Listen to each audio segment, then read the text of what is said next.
Bien, maestros. Ahora vamos a ver la tercera. En este caso, voy a borrar esta. Vamos a ver la tercera, aquí, la tercera forma de pregunta. En este caso, la extrapolación. La extrapolación. ¿En qué consiste, maestro, la extrapolación? Consiste en que, mire, para este nivel tengo que pasar por la primera, por la segunda. Es decir, debo traducir bien los términos, las frases, las oraciones. Debo interpretar, interiorizar de una forma muy adecuada todos los términos y las ideas que están dentro de mi texto. Consecuentemente, la extrapolación consiste en que yo debo ir un poco más allá de lo que he entendido. Puedo anticiparme a lo que ha planteado el autor. Puedo sacar conclusiones de lo que ha planteado el autor. La extrapolación es convertir las preguntas en formas reversas. Es decir, si era norte, yo quiero ir al sur, quiero sacar el sur. Si es este, yo quiero ver el oeste. O sea, va más o menos allí la idea. Entonces, extrapolación, estimados maestros, viene a ser... nosotros en otros términos viene a ser cuando yo quiero adelantarme a algo, pero quiero saber las consecuencias de algo, quiero saber la causa de algo, pero sin que el texto me lo haya dicho, sino que debo utilizar mis capacidades de interpretación para poder anticipar o para poder deducir algo. Entonces, dentro de la extrapolación, dice, vamos a ver 4 formas de extrapolar. Y yo los voy a mencionar acá para que ustedes miren. De estos 4 vamos a hacer dos formas, 2 ejemplos. Dice la A. Si los datos expuestos en el texto sufren modificaciones hipotéticas, la extrapolación consistirá en deducir las posibles consecuencias. ¿Qué quiere decir eso? Significa que si yo puedo modificar los datos, es decir, si yo puedo, si el texto me habla de algo positivo, ¿qué pasaría si yo lo vuelvo en lo negativo? A eso se refiere esta primera forma de extrapolar. Convertir, dice, de lo positivo a su forma negativa. O sea, ¿qué pasaría si fuera al revés, en otros términos? Eso es la primera forma. Por eso dice la extrapolación consiste en deducir las posibles consecuencias. ¿Qué pasaría si, mira, por ejemplo, qué pasaría, ¿no?, si la cuarentena sigue? Entonces debo deducir como se dice, las consecuencias de aquello, ¿no? Debo seguir aquello. Entonces, veamos. La forma B.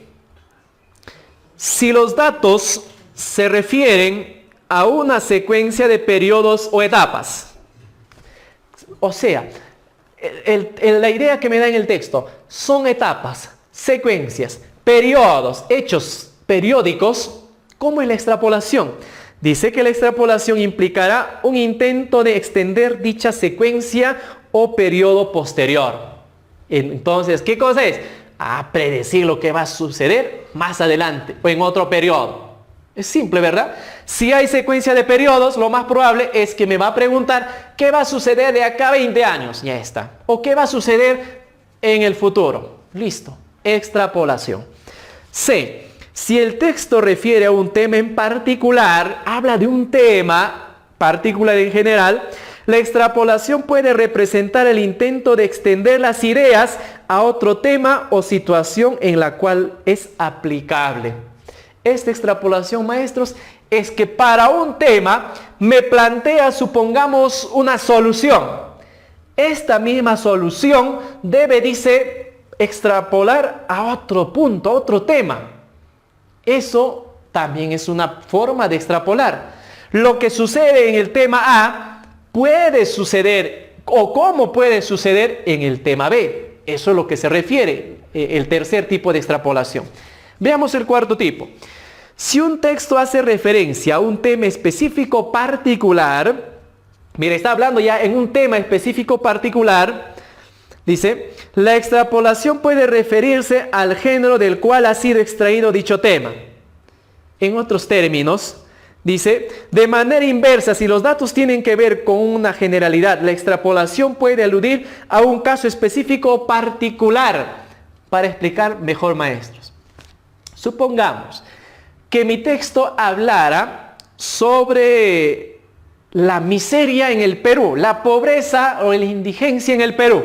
Miren, el Perú. Y consecuentemente lo extrapolaría a algo más específico y particular, pero con el mismo tema. Supongamos la pobreza en la región Ayacucho o Apurímac. A eso se refiere, que también se puede extrapolar las preguntas de algo muy genérico a algo más particular, pero conservando el mismo tema. Veamos entonces, maestros, el texto número 7. A ver, el texto número 7. ¿Ya tenemos? Texto número 7. Ahí está.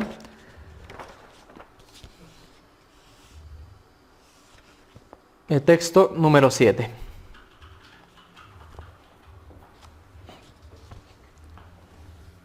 Bien. Vamos leyendo, a ver.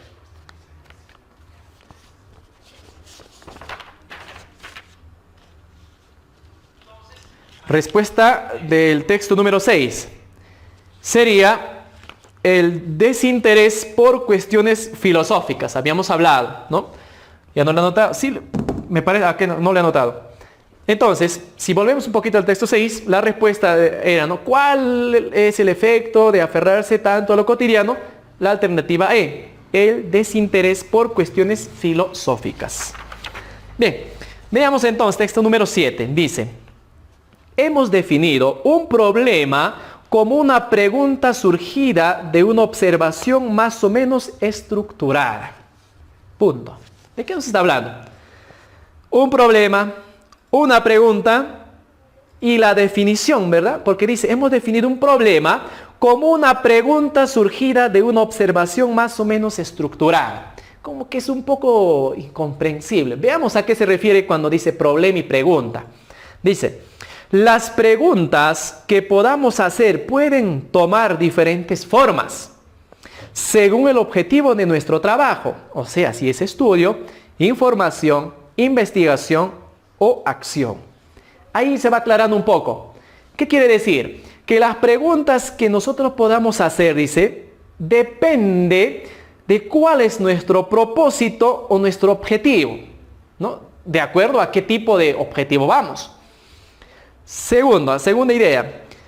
Pero el estudio, la investigación y aún lo que pudiera llamarse el programa de acción son diferentes clases de información. Claro, en cada forma de pregunta y cada carrera, cada especialidad, cada disciplina es diferente. Y es diferente, dice, por el estudio, la investigación y aún lo que pudiera llamarse el programa de acción son diferentes clases de información, ¿no?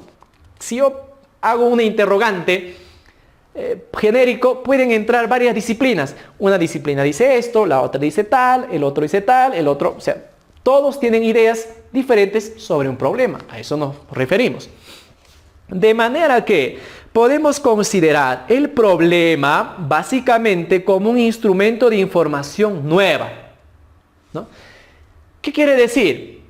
Que si nosotros, por ejemplo, tenemos una pregunta, una cuestión, dice, mire, que de manera que podemos considerar el problema básicamente como un instrumento de información nueva para nosotros. Si la respuesta que nos dan a un problema satisface lo que queríamos saber, significa que, bueno, pues aprendí algo nuevo, ¿verdad? Pero ¿qué dice? Al menos para la persona que pregunta, o sea, para mí es nuevo, porque yo no sabía. Como me han dicho, bueno, es la solución. Bueno, aprendí algo nuevo, supuestamente, acerca de las observaciones o acerca de fenómenos observados. Para mí. ¿Qué dice el segundo párrafo? La novedad del conocimiento es un concepto relativo. Ahí está el conocimiento. ¿Qué quiere decir eso? Quiere decir, maestros, que definir un conocimiento dice que es relativo. ¿Por qué? Mire, va a ser relativo. Un conocimiento puede ser completamente nuevo para una persona o para un grupo de personas, pero para otras personas ser conocimientos más o menos anticuados y superados. Ahí está pues, lo relativo de su definición. ¿Qué quiere decir? Que para mí puede ser una información novedosa. ¡Wow! ¿No? Lo nuevo. Pero para otros ya era una información conocida. Es más, y es obsoleta. Mira, te das cuenta, eso es relativo, eso pasa, ¿no? En los países, ¿no? Desarrollados, generalmente las ideas ya están pues ahí pasando, mientras a los subdesarrollados nos llegan y dicen, wow, sí, es una tecnología novedoso, pero en otro ya pasó, ya están en otras, te das cuenta, eso, a ese conocimiento dice que es relativo. ¿Qué más? Nos dice, puede ser nuevo para todo un país o nuevo para todos los especialistas de una ciencia en todo el mundo. La actividad que tiene como finalidad el descubrimiento del conocimiento completamente nuevo, o sea, algo nuevo, pero nuevo, totalmente nuevo, que no lo sepa aún nadie, dice, al menos para, dice, un momento del mundo, hay informaciones nuevas. Que también hay informaciones que ya unos lo saben y otros todavía, eso es diferente. Pero dice, miren, la actividad que tiene como finalidad el descubrimiento de un conocimiento completamente nuevo, al menos para un momento del mundo, es la investigación. ¿Qué quiso decir, maestros? Que si nosotros queremos saber un conocimiento nuevo, novedoso, que todavía no lo saben, ¿cómo lo vamos a obtener? Dice, es a través de la investigación. Y el verdadero problema de la investigación es el que pregunta por conocimiento desconocido para todos en un momento dado. Eso, mira, lo reafirma lo que anteriormente habíamos estado tratando de explicar en la parte inicial.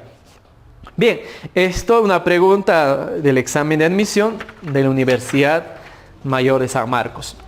La pregunta dice, si el autor tomara como punto de partida lo contrario de lo afirmado, entonces se podría decir que. Ahí está, miren maestros, hasta la misma pregunta nos quiebra el cerebro. Dice, si el autor tomara como punto de partida lo contrario de lo afirmado, miren, tenemos lo afirmado, y a ese afirmado dice que si tomáramos al contrario, o sea, eso es interpolar. Si en antes les hablé de 4 tipos de interpolación, esto es la primera que les dije, que hay un tema, y si a ese tema le agarramos por el polo opuesto, ¿qué sucedería? Eso les dije. Esa misma es la pregunta. Para esto, ¿qué debemos hacer, estimados maestros? Primero, ver qué es lo afirmado, pues. Tengo que buscar qué es lo que afirma el autor de este texto. Entonces, veamos en nuestro texto, ¿qué es lo que afirma? Que afirma que el conocimiento, ¿no? La información, en este caso, novedoso, nuevo, ¿cómo se obtiene, estimados maestros? El texto dice, se obtiene, dice, la actividad que tiene como finalidad el descubrimiento de un conocimiento completamente nuevo, al menos para un momento del mundo, o sea, la última parte, es la investigación. Eso afirma nuestro autor. Que para un conocimiento nuevo, necesariamente requerimos ¿de qué? De la investigación. Entonces, ya tengo lo afirmado. Ahora la pregunta me dice, si el autor tomara como punto de partida lo contrario a lo afirmado, entonces se podría decir ¿qué? Listo. Ahora sí. A ver, maestro, ahí tienes las alternativas. Quiero una respuesta. Vamos. La A dice, el conocimiento es producto del azar. B, el problema es base de la investigación. C, el conocimiento es absoluto. D, sin preguntas no hay investigación. La E, la investigación es importante, pero prescindible, es decir, evitable. A ver, maestros, ¿cuál sería la respuesta? Ya les he dado, ¿eh? Lo afirmado. Lo afirmado es que todo conocimiento nuevo parte ¿de dónde? De la investigación, de la experiencia. Ahora quiero que tú me digas, ¿qué pasaría si fuera al contrario? Es decir, ¿qué pasaría, maestros, si el conocimiento no llegara de la investigación? Ahí está, eso. A ver, ¿qué pasaría? Entonces, veamos. A ver, veamos la E. La investigación es importante, pero prescindible.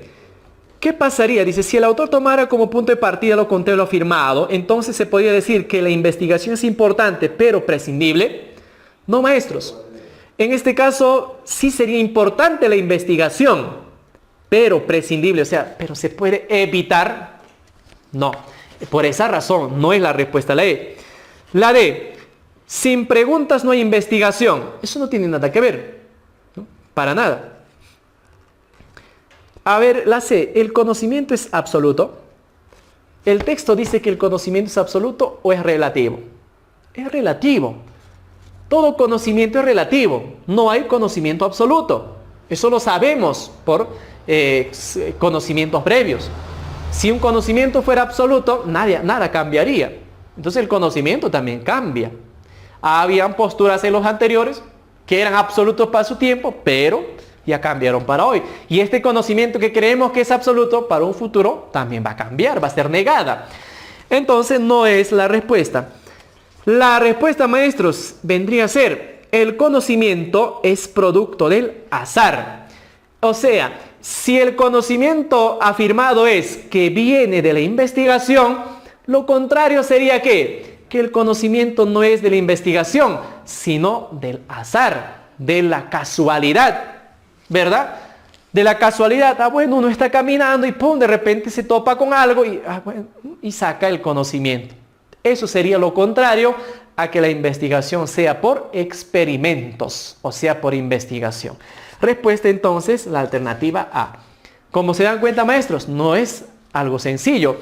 La última parte de la extrapolación. Se necesita mucho más. Se necesita que tengamos en cuenta la interpretación de ciertos términos, de ciertas partes. A ver, tenemos un texto más. Ya, tenemos un texto más. Antes de pasar a este texto, vamos a mandar un pequeño saludo a nuestro colega Joel, que nos está viendo ahora en nuestra clase. Estimado colega, que tengas un buen día y que lo estés pues pasando también muy bien en compañía de toda la familia. Saludos, estimado colega Joel. Bien, seguimos entonces con el texto número 8. Que también, mira, ahora quiero ver los maestros en acción en esta última parte de la extrapolación. Veamos. Les ayudo con la lectura, dice. La internalización es el fenómeno más dinámico de la vida contemporánea. Es decir, la erosión de la vieja idea de soberanía que sirvió de cimiento a los estados modernos. Punto. Maestros, ¿qué quiere decir eso? A ver, hagan una pequeña idea. ¿Qué querrá decir? La internalización es el fenómeno más dinámico de la vida contemporánea. Es decir, la erosión de la vieja idea de soberanía que sirvió de cimiento a los estados modernos. A ver, maestro, ¿qué quiere decir? Veamos la primera parte, dice. La internalización es el fenómeno más dinámico de la vida contemporánea. Pregunto, maestros, ¿qué es internalización?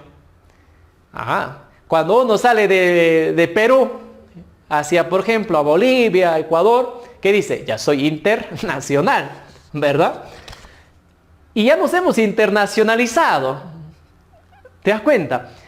Es romper nuestra barrera, nuestro límite y salir a otro lugar. Y dice, la internalización es el fenómeno más dinámico, más cambiante, ¿no? ¿De quién? de la vida contemporánea de esta vida. Maestros, si nos fijamos en nuestro mundo, es un mundo global. Antes viajar a un país era pues demasiado difícil, que los papeles, que los N cosas. Pero ahora no, ahora es fácil. En nuestro contexto aquí latinoamericano, aún mucho más fácil, ¿no? Tú agarras tu DNI y ya, pues ya estamos en otro país. Mientras en otros países todavía se va restringiendo, pero igual se van eliminando esas restricciones. Por eso dice que la internalización es el fenómeno más dinámico de la vida contemporánea. Es decir, de la vieja idea de soberanía, que ya no hay. Antes, maestros, ¿por qué nos peleábamos con nuestros países vecinos? Por la soberanía de los límites.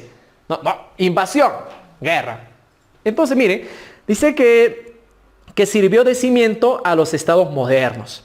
Estos hoy conservan sus banderas. ¿Quiénes son estos? Los estados modernos, pues que aún todavía conservan su soberanía. Dice, estos hoy conservan sus banderas, sus himnos, sus ritos y ceremonias, pero la nacionalidad es cada vez más un espejismo.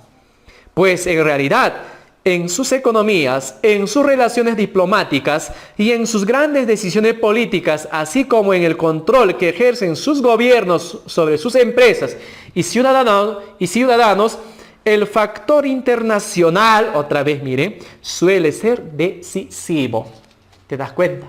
Que hay países que todavía se aferran a su soberanía, ¿no? Que creen todavía que son muy soberanos y que no puede no ser o no aceptan la injerencia de otros países u otras formas, pero dice a la hora de tomar decisiones económicas y políticas aceptan esa forma, ¿no? Esa internalización. ¿Qué más dice? La soberanía, otra vez, mira, tanto habla de la palabra soberanía. Hay que entender, maestros, mira que repite la palabra soberanía. Con la excepción de un puñado de muy poderosas naciones, y aún ellas cada vez menos, es algo que solo se ejerce en lo secundario y adjetivo, pero en lo fundamental de la vida de los países es cada vez más una ficción en entredicho con una realidad en la que prevalece la interdependencia. Claro ejemplo, maestros, Cuba, ¿no? Corea del Norte. ¿Qué sucede? Que ellos se aferran a su soberanía y dicen, no. ¿Y qué pasa? Y que cuando los bloquean, no hay interrelación. No hay interrelación. Y obviamente, pues, claro que puede haber escasez, por ejemplo, alimentos, no sé, etc. Pero hay países, ¿no? Aún así, saben sobresalir. Que hay otros países que no, porque dependen bastante ¿de qué? De esa interrelación. Caso de nuestros países vecinos, Venezuela, por ejemplo. En un momento estaba así, ¿no? Y está así. Hasta que tal vez por ahí pues tenga que suceder otra política. Bueno, eso ya es cuestión de ellos. Pero dice, como acá en el texto, la soberanía, dice, con la excepción de un puñado de poderosas naciones, y aún ellas cada vez menos, es algo que solo se ejerce en lo secundario adjetivo. ¿Por qué? Porque de alguna otra forma necesitan el exterior. Necesitan que algo venga del exterior. Porque no siempre lo que ellos quieren está allí. Tienen que conseguirlo de otro lugar. Entonces, ¿qué más? Y en lo fundamental de la vida de los países es cada vez más una ficción en entredicho con una realidad en la que prevalece la interdependencia. Es cierto, prevalece la interdependencia. Así está diseñado el sistema. Esta mediatización de la soberanía comenzó siendo obra del comercio y las finanzas, pero ahora abarca también la cultura, la política, y va extendiéndose de manera inexorable a todas las formas de la actividad humana. Es decir, esta forma de interrelacionarnos, antes dice, solo se daba generalmente en el aspecto del comercio y finanzas, ¿no? Bueno, intercambiamos esto, tú me vendes, yo te vendo. Pero ahora dice que ya pasa a otros ámbitos como la política, mejor dicho, como la política, la cultura, el arte, etc. ¿No? Por eso nos hemos internacionalizado bastante, que nos hemos alienado ya también.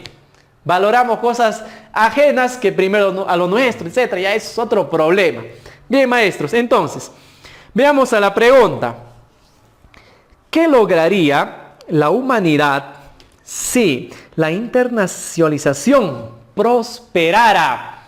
Esto, maestros, si hablamos de las 4 etapas o 4 formas de extrapolación, viene la segunda. ¿Qué decía la segunda? Que si los hechos ocurren por etapas, por momentos, había que extrapolar a lo que puede suceder en un futuro. Y esto, la pregunta va allí, miren, dice, ¿qué lograría la humanidad si la internacionalización prospera? Esto, mira, ya tiene que ver no solo con el texto, también tiene que ver el análisis general y actual, dependiendo del texto. En el texto nos dice que la internacionalización es cada vez más. Entonces, ¿qué pasaría si estos países y todos los países dejan ya decir, bueno, pues vamos a internacionalizar? Y están logrando. Si mira que solamente en nuestro contexto local, antes para ingresar a otro país vecino tenías que sacar tu visa, tu pasaporte, etc. ¿Verdad?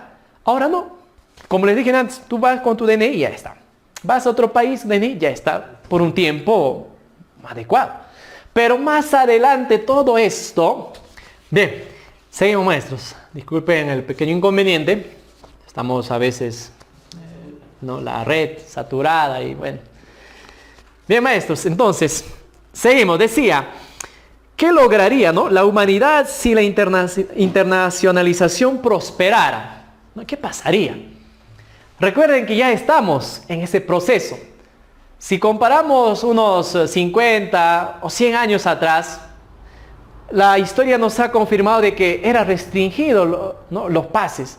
Nosotros no podíamos transitar libremente incluso a nuestro país vecino, ¿no? Estábamos limitados. Pero ahora ya estamos más. Cada vez estamos más interrelacionándonos.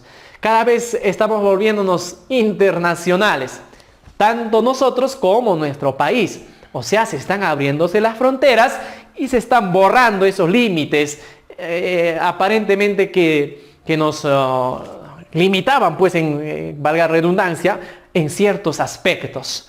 Entonces, maestros, dice, veamos, ¿qué pasaría? Dice, la felicidad, alternativa A, dice, la felicidad contemporánea más completa, pasaría eso, que nos volveríamos muy felices todos. ¿Qué dice?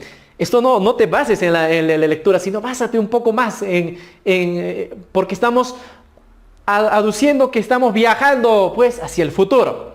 Dígame, maestro, ¿seríamos felices completamente, como dice, la felicidad contemporánea más completa? Me parece que no. ¿Te das cuenta? No creo que seamos tan felices. Veamos la B. Desterrar todas las diferencias raciales.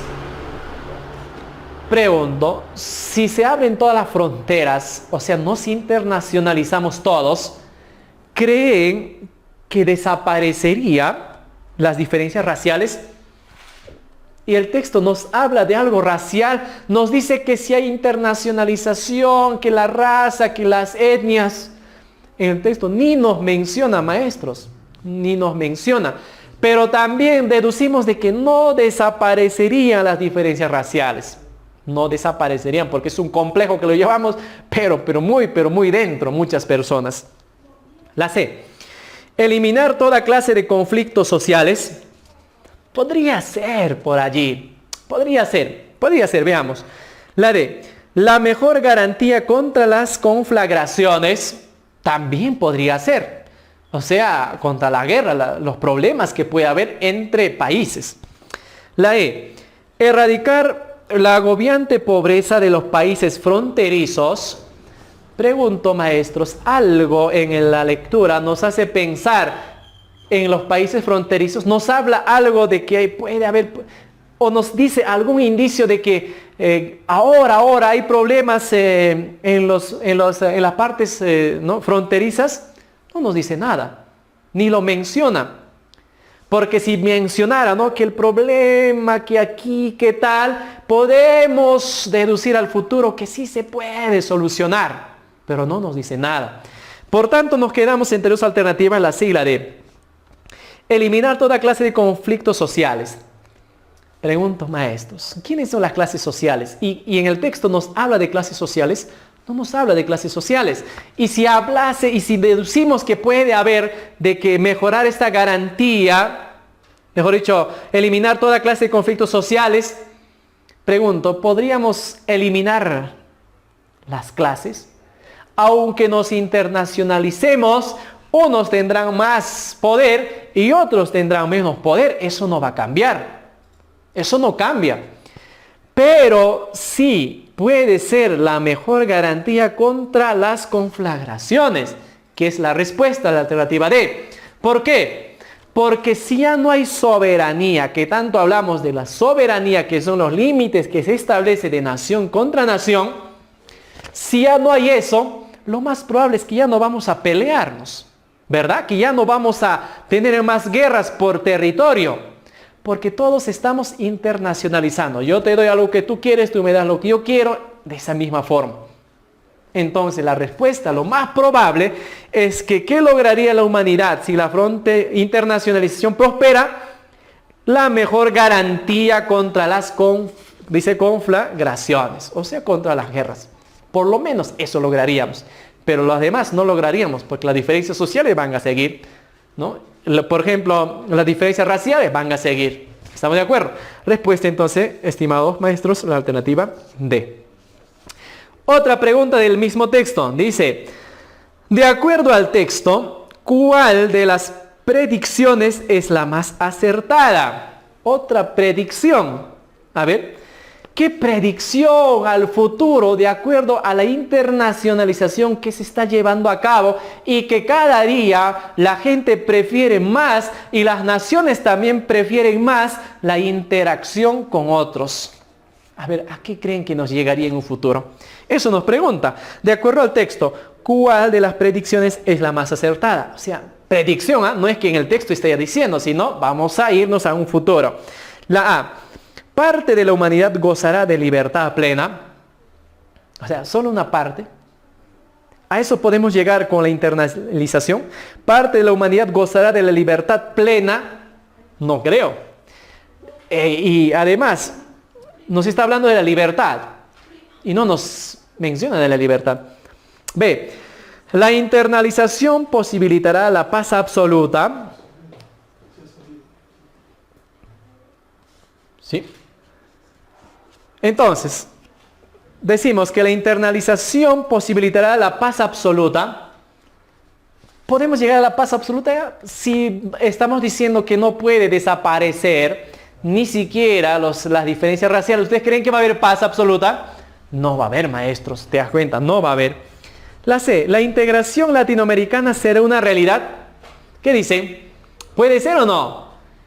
¿Qué han planteado los gobiernos en América Latina? Mira, yo estoy en nuestra realidad, ¿ah? ¿Han planteado qué? Unirnos, abrir una sola región económicamente, socialmente, ¿no? Más que nada económico. ¿Te das cuenta? Podría ser. La D. Veamos, las autoridades gubernamentales serán prescindibles. O la alternativa E. La interdependencia frustrará la modernización social. No creo que frustre la modernización, más bien, se va a levantar. La respuesta entonces, maestros, la integración latinoamericana será una realidad, porque es lo más probable. Bien, continuamos, estimados maestros. Bien, la respuesta a la pregunta anterior de acuerdo al texto, ¿cuál de las predicciones es la más acertada? Vendría a ser que lo más posible y cercano a esto vendría a ser que la integración latinoamericana será una realidad. Claro, si seguimos internacionalizando, lo más probable es que terminemos siendo pues una comunidad, ¿no? Una parte, o sea, una América Latina unida, pues, ¿no? Veamos. Bien, hay que esperar, ¿no? ¿Cuántos años? Me imagino todavía, con las divisiones que tenemos, algún día, ¿no? Algún día. Bien, maestros, hemos visto las formas de las preguntas que pueden surgir. No es la única, maestros, no es la única. Vamos a ver también otras formas. También vamos a ver de acuerdo a los niveles. Por eso el día de hoy no he mencionado mucho de los niveles literal, inferencial y crítico. Eso también lo vamos a desarrollar de acuerdo a esos niveles, también la forma de preguntas. Y posteriormente vamos a sintetizarlo en los textos de las evaluaciones que se han dado. Bien, maestros, ahora vamos a una parte aplicativa, en este caso, de los textos. Bien, ahí tenemos el texto número 1 de la aplicación. Esto ya tiene 5 preguntas y lo vamos a desarrollar. Bien, ahí tenemos el texto número 1. Dice: la inercia frente a la vida es cobardía. A ver, interpretación, maestros. La inercia frente a la vida es cobardía. A ver, ¿qué querrá decir? Mira, vamos desde la traducción, la interpretación y por ahí vamos a utilizar la extrapolación, las suposiciones, plantearnos hipótesis en otros términos. ¿Qué es inercia, estimados maestros?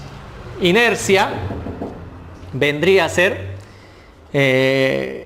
una propiedad, ¿no? Generalmente de los cuerpos. Pero ¿qué es inercia?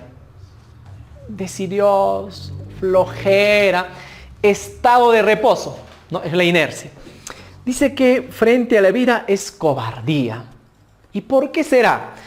Un hombre incapaz de acción es una sombra que se escurre en el anónimo de su pueblo.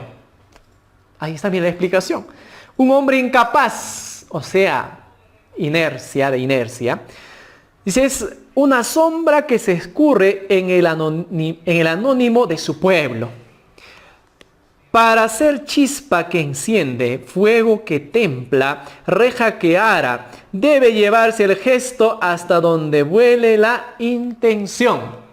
O sea, de acuerdo a la intención que tengo, debo actuar. ¿Qué más? No basta en la vida pensar un ideal. O sea, no basta en la vida, ¿qué cosa? Tener solamente una idea. Que dice, hay que aplicar todo el esfuerzo para su realización. Muchos somos de esas personas, ¿verdad? Solo pensamos, soñamos, pero no hay cuándo lo aplicamos. Mejor mañana, pasado, y si no va el tiempo. Cada ser humano es cómplice de su propio destino. ¿Te das cuenta? ¿Quién? ¿Quién hace el destino? Yo, uno mismo, cómplice de su propio destino. Miserable es el que se forja la cadena, suicida el que vierte la cicuta en su propia copa. No debemos maldecir la fatalidad para justificar nuestra pereza. Bien dicho, ¿eh?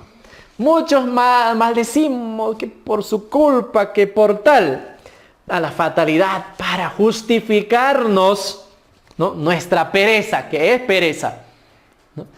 ¿Qué más? Antes deberíamos preguntarnos en secreta intimidad a nosotros así, ¿no? ¿Qué? ¿Volcamos en cuanto hicimos toda nuestra energía? El día de hoy tuve clases con mis estudiantes. En eso puse todo de mí. Y uno se pregunta, ¿verdad? ¿No? Otro dice, sí, hice el intento, hice lo mejor. Y sale contento, bueno, no han entendido, pero hice todo bien. Pero muchos, no, ¿verdad? Solo cumplimos. Bueno, ya terminé, adiós. ¿Qué más? Otra pregunta dice, ¿pensamos bien nuestras acciones primero y pusimos después en hacerlas la intensidad necesaria? ¿Hemos pensado en que debo hacer lo correcto? ¿Te das cuenta? Esos dice que es parte del hombre que no es, ¿qué cosa? Inerte. Lo inerte, pues ahí, estático. ¿Qué más? La energía no es fuerza bruta. Es pensamiento convertido en fuerza inteligente. Mira, esa parte sí hay que tenerlo bien claro, que la energía no es fuerza bruta, sino es pensamiento convertido en fuerza inteligente. Es decir, la energía que uno tiene no es que lo utilizo y ya está. Di todo de mí. ¿Qué más quieren? Ya estoy cansado. No es eso. sino es que la energía uno lo racionaliza con el propósito que tiene y lo va a hacer bien. El que se agita sin pensar lo que hace, ahí está, pues ve, me canso sin pensar, sin tener una finalidad, no es un energeta, dice, ni lo es el que reflexiona sin ejecutar lo que concibe. Deben ir juntos el pensamiento y la acción. O sea, yo no pienso, también debo hacerlo. Como brújula que guía y hélice que empuja para ser eficaces, ¿no? Brújula me dice para allá y para allá nos vamos. Algo así tiene que ser, dice, ¿no? El pensamiento y acción.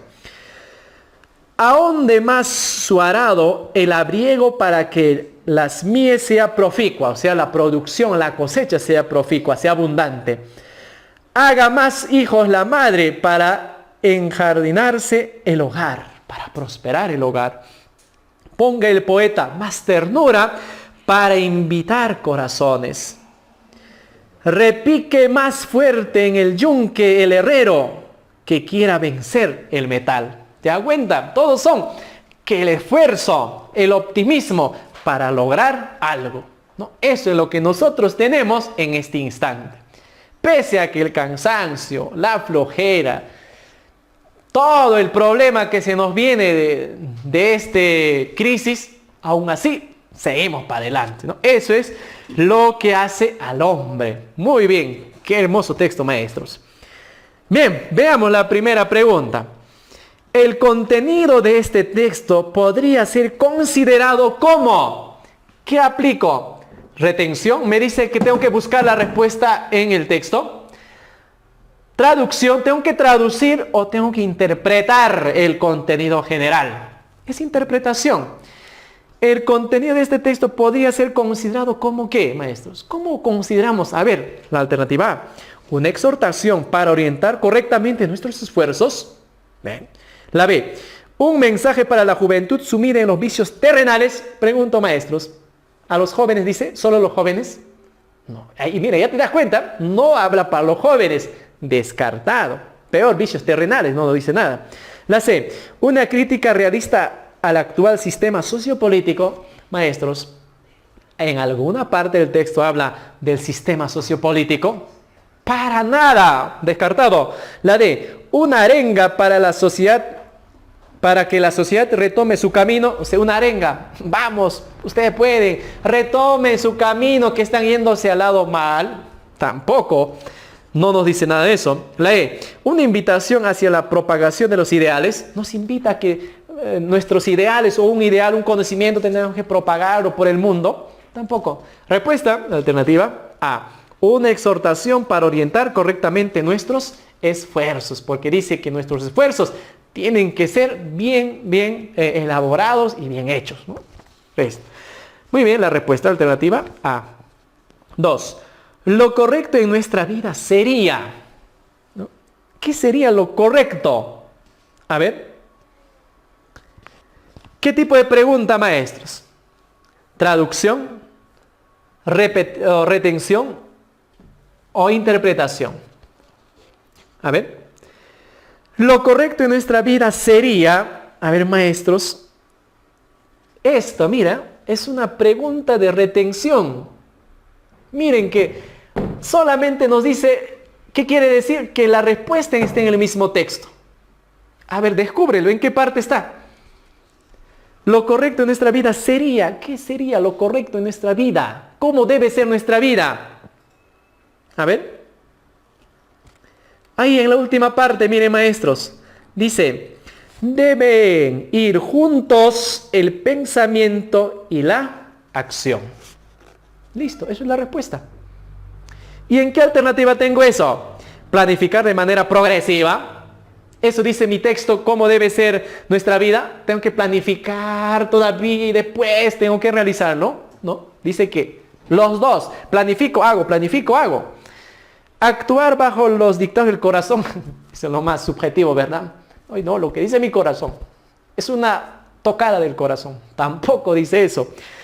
C. Hacer de nuestro destino un estandarte. Esto es mi vida. Ahí está. Eso dice. Hacer de tu vida un tipo recordatorio, un estandarte. No, no nos dice. Nos dice más bien luchar. Dosificar las ideas según las circunstancias. Me dice, bueno, si el trabajo es cansado, haz así, pausado. No, tampoco. O la E. Armonizar. ¿Qué quiere decir armonizar? Juntos. Pensamiento y ¿qué? Acción. ¿Y dónde está eso? En el mismo texto, maestros. Respuesta: por retención. Por retención. Alternativa E. 3.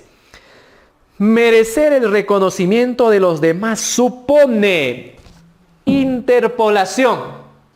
Supone, tengo que adelantarme. Un tanto de interpretación con la interpolación. Tengo que adelantarme. ¿Qué supone? Dice, merecer reconocimiento de los demás. Si tú lees, aunque sea 10 veces el texto, no vas a encontrar lo que los demás piensan de uno. Porque la pregunta dice, merecer el reconocimiento de los demás supone. ¿Te das cuenta? Eso no hay en el texto. En el texto no nos habla si otros qué van a pensar de mí, si hago bien o no las cosas. Entonces, dice, merecer reconocimiento de los demás supone. Pregunto, para esto, maestros, ¿quiénes merecen ser, ¿no?, reconocidos por los demás? A ver, pregúntate tú, maestro. Acá por eso es extrapolación. La pregunta es, ¿por qué me deberían de hacer un reconocimiento a mí? Eso es la pregunta.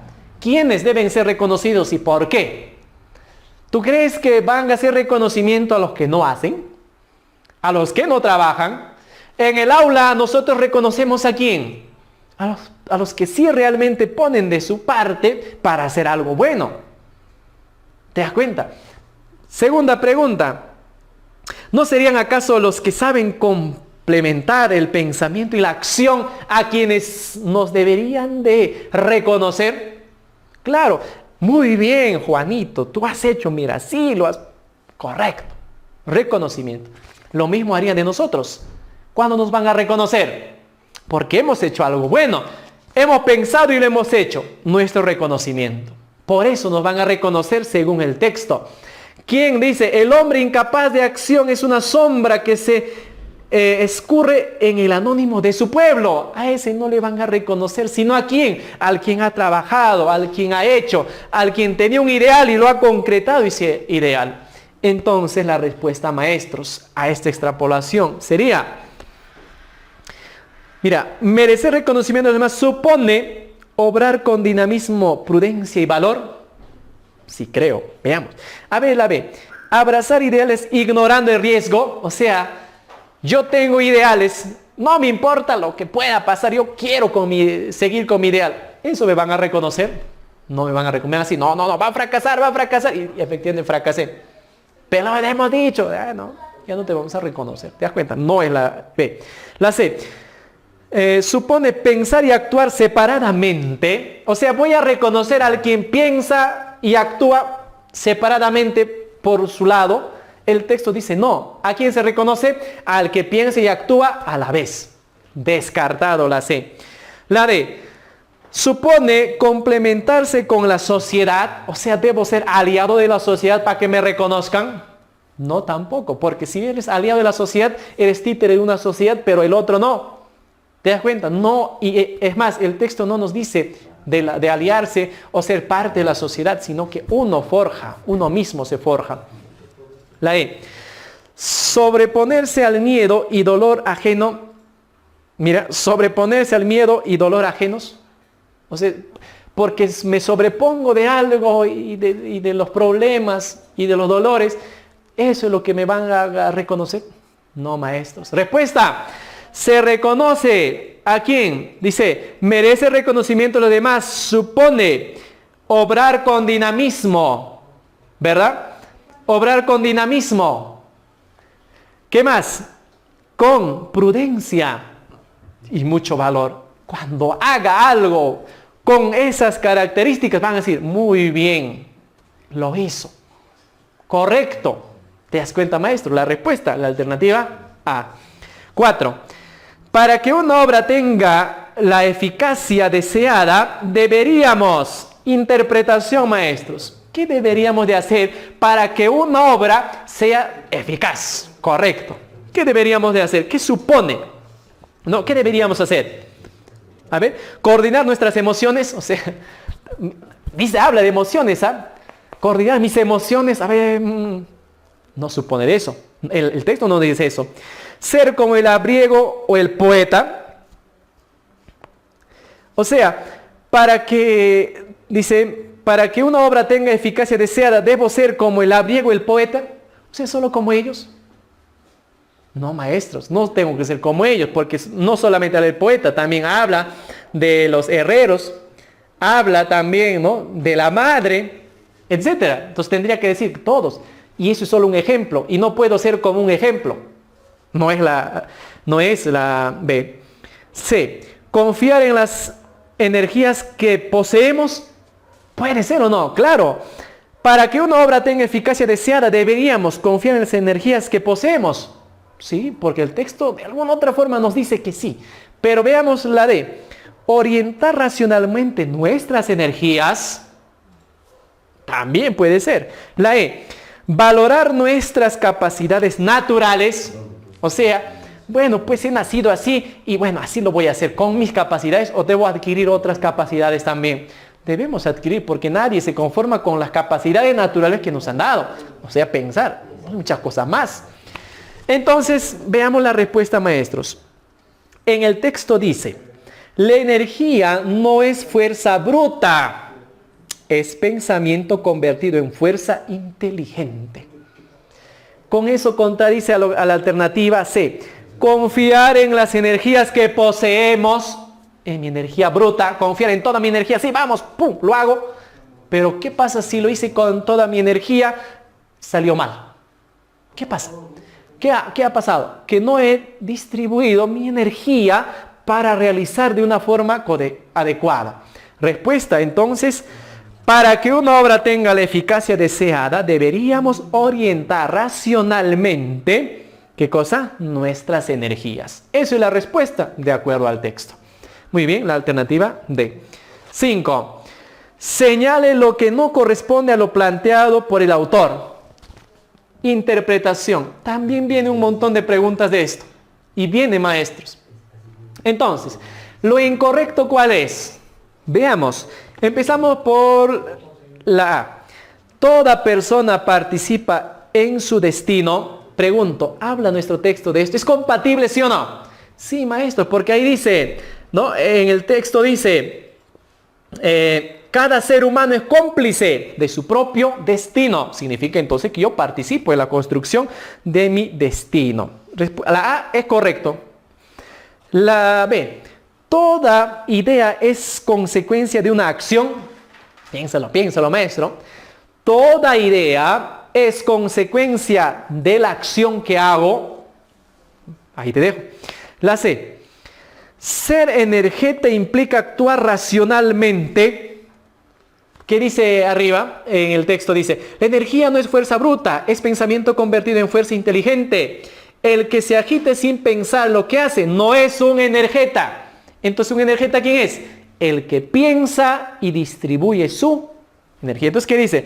Ser energeta implica actuar racionalmente. Correcto, eso sí está en el texto, lo afirma en el texto. Entonces, la C es correcto. La D, ¿los incapaces tienen una existencia anónima? Sí, porque en la primera parte dice, un hombre incapaz de acción es una sombra que se escurre en el anónimo de su pueblo. Correcto, también es compatible. La E, la fatalidad no justifica nuestro fracaso. Eso dice en el texto, ¿no? Dice, la fatalidad no debe justificar, dice también el texto. Entonces la alternativa B, otros dicen que sí, ¿verdad? Están pensando, profesor, no hay alternativa. ¿Qué dice la B? Mire, toda idea es consecuencia de una acción. No, maestros, te confundió. No toda idea, dice, es consecuencia de acción. Es al revés, al contrario. Todo acto es consecuencia ¿de qué? De un ideal. Eso dice el texto, a eso nos orienta el texto. Respuesta incompatible, la alternativa B. Y por último, maestros, tenemos el texto número 2. Nos pone el texto número 2. Ahí está. Ya para culminar, maestros, con esta sesión. ¿Ya? Bien. Dice, empieza con una pregunta, dice, ¿percibe el hombre las cosas tales como son? Pregúntate tú, maestro, ¿percibe las cosas tal cual son? Es evidente que no, al menos no siempre. Muchas veces nos equivocamos al reconocer a un amigo y muchos pasatiempos basados en ilusiones ópticas así lo demuestran. Un ejemplo. Las ilusiones perspectivas ópticas, táctiles y auditivas nos muestran que de forma palmaria, o sea, de forma visible, que nuestra percepción de la realidad no es fidedigna, no es real, sino que nos engañan nuestros sentidos.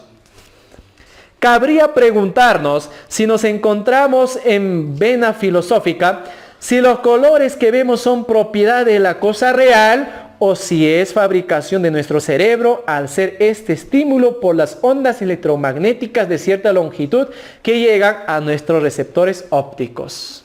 Ahí nos pone una duda, pues, ¿no? Si lo que veo es característica y propiedad del objeto o es que mi cerebro ha hecho pues algunas modificaciones y veo eso.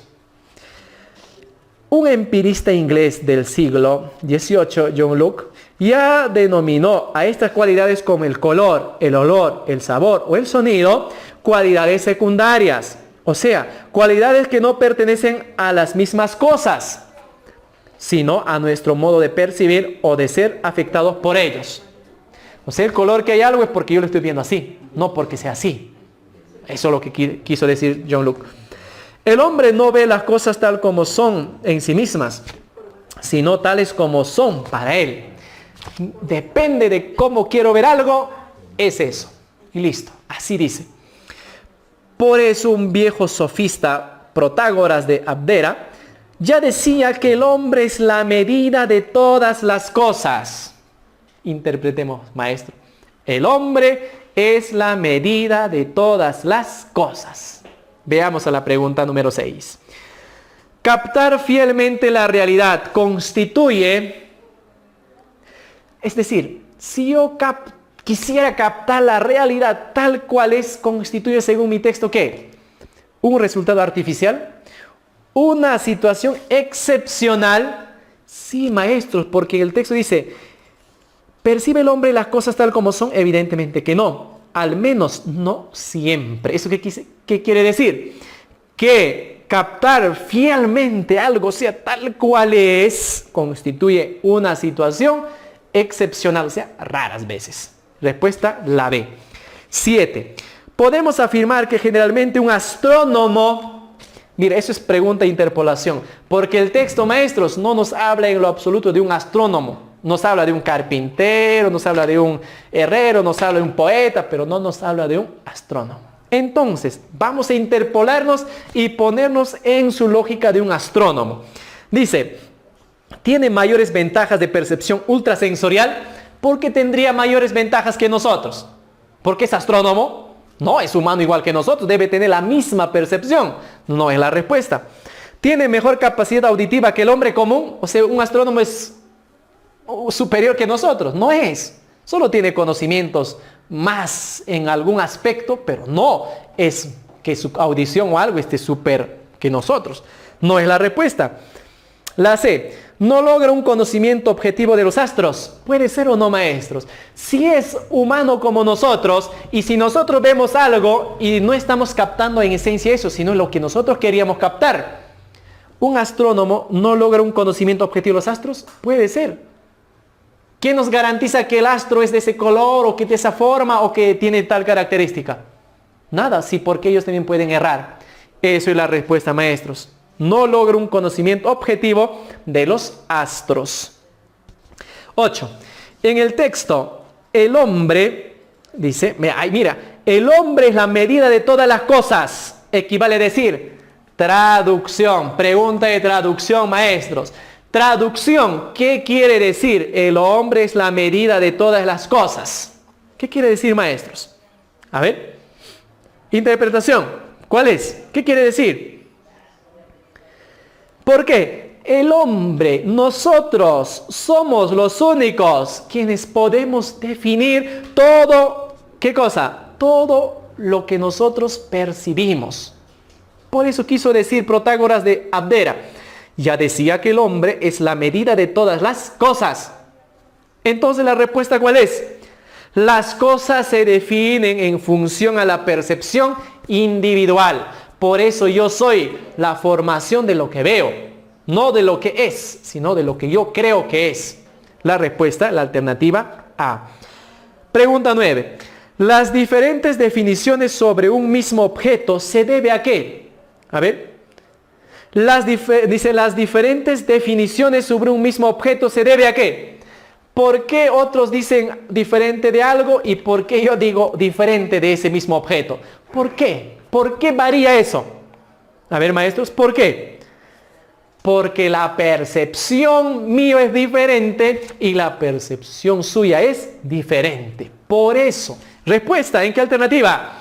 El carácter diverso de la percepción humana. Por eso asumimos diferentes posturas sobre una sola o sobre un objeto o fenómeno. Eso es la respuesta. Y por último, la pregunta 10. La tesis del autor busca.